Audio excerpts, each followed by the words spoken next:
ఒక మగవాడు పూజ చేసిన, ఆరాధన చేసిన, పుణ్యం చేసిన, పునస్కారం చేసిన దాంట్లో ఉండే 50% ఆడవారికి వెళ్తుంది. ఓకే, ఎంత? 50%. 50%. ఏదైనా పాపం చేశాడనుకోండి, దాంట్లో 1% కూడా ఆడవారికి రాదు. అదెలా ప్రభుజీ? మరి పుణ్యం అయితే పుణ్యం 50% వెళ్తుంది, పాపంలో వెళ్ళదు. ఓకే. స్త్రీ చేసిందనుకోండి పుణ్యం, 1% హస్బెండ్కి రాదు, 100% ఆవిడ దగ్గరే ఉంటుంది. ఓ, స్త్రీ ఏదైనా పాపం చేసిందనుకోండి, దాంట్లో 50% హస్బెండ్కి వెళ్తుంది. ఇది ఒక బంపర్ ఆఫర్ అనమాట, మన శాస్త్రాలు ఇచ్చింది. బాగుందా మీకు? బాగా అనిపిస్తున్నట్టుంది మీకు.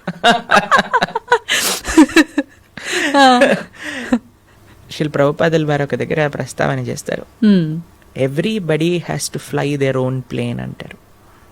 మనకి అంబరీష మహారాజు గారి వృత్తాంతంలో Download Share